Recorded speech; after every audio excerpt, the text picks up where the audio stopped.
Bismillahirrahmanirrahim. Assalamualaikum warahmatullahi wabarakatuh. Bagaimana kabarnya hari ini teman-teman di rumah? Semoga selalu sehat. Kembali lagi dengan saya, Ustadz Ahmad. Sebelum ke pembelajaran dimulai hari ini, kita sama berdoa yuk. Sikap berdoa, tangannya diangkat, kepalanya ditundukkan. Doa sebelum belajar.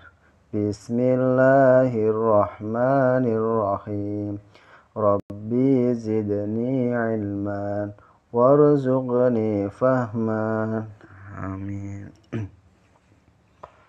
Hari ini temanya masih tema 6, yaitu menuju masyarakat sehat. Subtema 2 yaitu masyarakat sehat, negara kuat. Manusia adalah makhluk sosial. Kita tidak bisa hidup sendiri. Kita perlu berinteraksi, ya, atau bekerja sama dengan orang lain, baik di lingkungan keluarga, sekolah maupun masyarakat. Nah, untuk membangun masyarakat yang sehat, ini diperlukan kerjasama dari semua pihak, yaitu masyarakat, diri sendiri, serta keluarga. Nah, untuk mewujudkan keadaan sehat yang paripurna, semua pihak mesti diberdayakan atau diperbantukan atau diingatkan kembali akan peran pentingnya menjaga dan menggalang 3 pilar penunjang kesehatan tersebut. Nah, apa saja sih untuk mewujudkan masyarakat sehat? Ya, ini perlu adanya peran serta aktif, lalu kerjasama terpadu, dan pelayanan prima. Kita bahas satu-satu. Yang pertama yaitu peran serta aktif. Maksudnya bagaimana? Nah, kegiatan ini akan optimal atau akan maksimal jika seluruh kalangan masyarakat bisa saling berperan serta aktif, ya. Tidak selalu dan terlalu tergantung dengan bantuan pemerintah. Misalkan di tempat teman-teman semuanya perlu membersihkan sampah, ya. Jadi tidak perlu untuk bantuan pemerintah untuk membersihkan sampah dan sebagainya. Dimulai dari diri sendiri dulu. Lalu yang kedua yaitu kerjasama terpadu. Nah, keterpaduan kegiatan juga sangat diperlukan agar setiap kegiatan dalam rangka meningkatkan kesadaran masyarakat untuk hidup sehat bisa dijalankan dengan baik. Ini tentunya kerjasama antara diri sendiri, keluarga maupun masyarakat harus saling terpadu.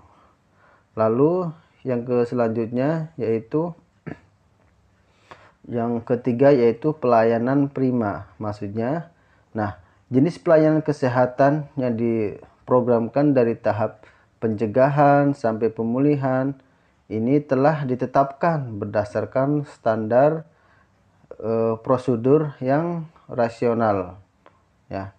Jadi kita lihat pelayanan kesehatan, ya, dari pemerintah kita programkan, ya, ketika sedang sakit atau bisa mencegah penyakit akan datang. Nah, tetapi perlu adanya upaya pembenahan internal atau eksternal. Internal itu artinya dari dalam atau dari diri sendiri, maupun eksternal atau dari luar.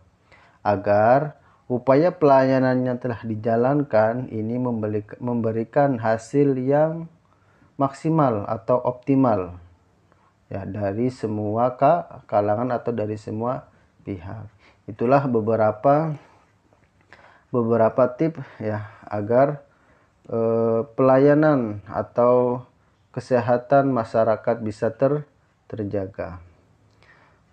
Baik teman-teman, untuk pembelajaran bahasa Arab hari ini masih terkait yaitu at-ta'rifu binafsi atau perkenalkan diri.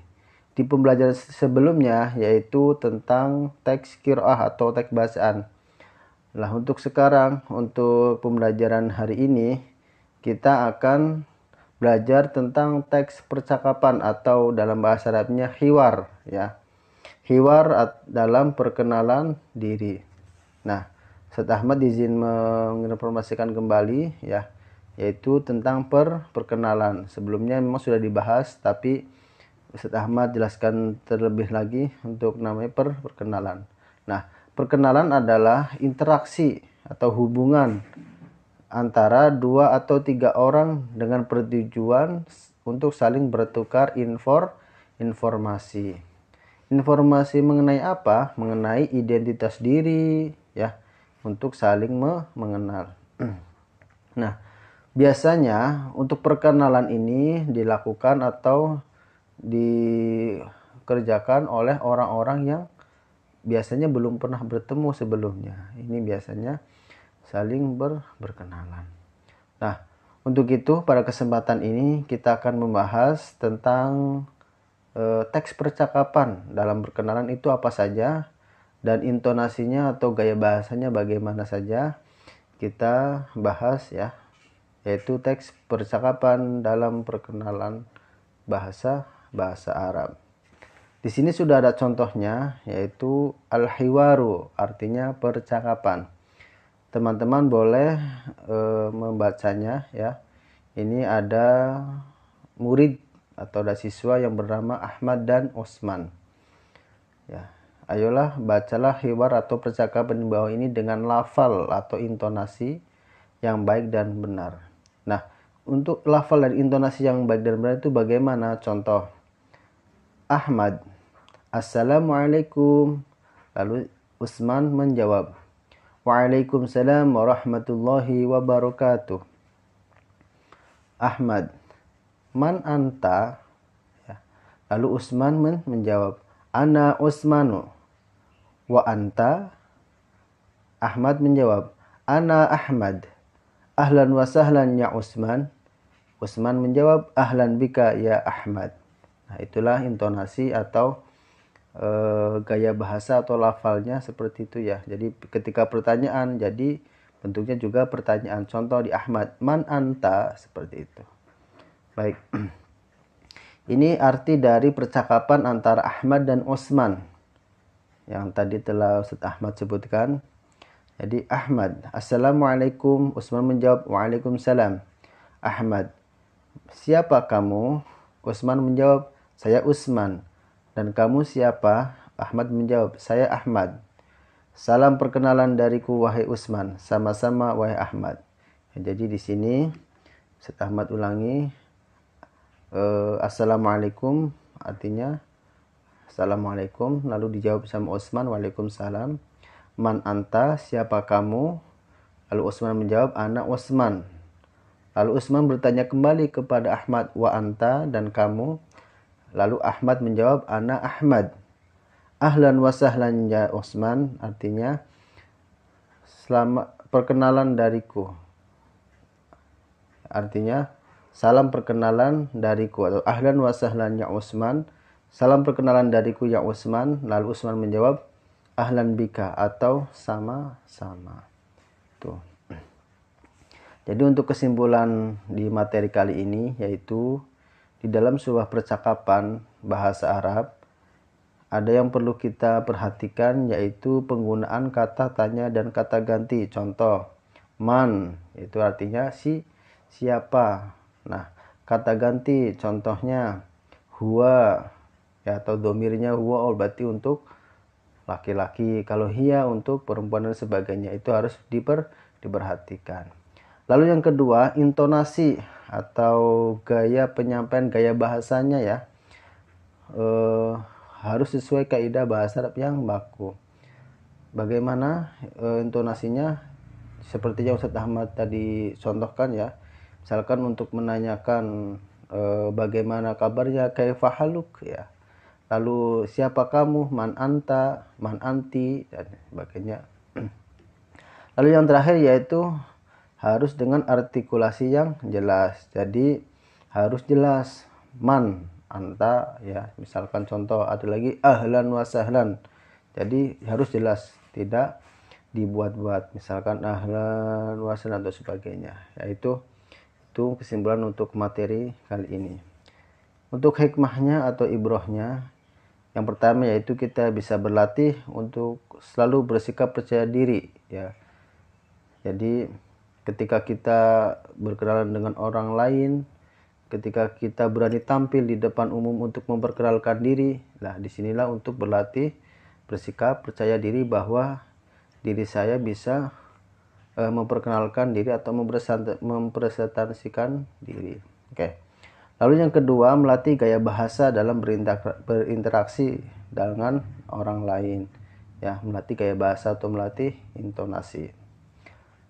Lalu yang terakhir yaitu berlatih bersosialisasi dengan orang lain. Ya, ini seperti yang sudah dijelaskan bahwa manusia itu makhluk sosial yang harus berinteraksi dengan orang lain, saling membutuhkan. Baik. Untuk proyek hari ini atau untuk proyek dalam percakapan perkenalan diri, di sini Ustadz Ahmad sudah kasih proyek yaitu tentang perkenalan antara Fatimah bersama Khadijah yang bertemu dengan Hindun. Jadi teman-teman terjemahkan teks ya percakapan yang sudah Ustadz Ahmad sampaikan atau Ustadz Ahmad kirim itu di samping lalu ditulis di buku tulismu lalu kirimkan melalui Classroom ya. Terima kasih teman-teman, hari ini sudah bekerja sama untuk menuntaskan proyeknya. Selamat bertugas teman-teman, selamat mengerjakan. Semoga Allah beri kelancaran dalam mengerjakannya. Baik teman-teman, Ustadz Ahmad mohon maaf jika ada perkataan yang kurang berkenan atau salah. Kita tutup pembelajaran hari ini dengan membaca hamdalah bersama-sama. Sikap berdoa, tangannya diangkat, kepalanya ditundukkan, membaca hamdalah bersama-sama. Alhamdulillahi Rabbil Alamin. Segala puji bagi Allah Tuhan semesta alam. Dari Ustadz Ahmad cukup sekian. Terima kasih.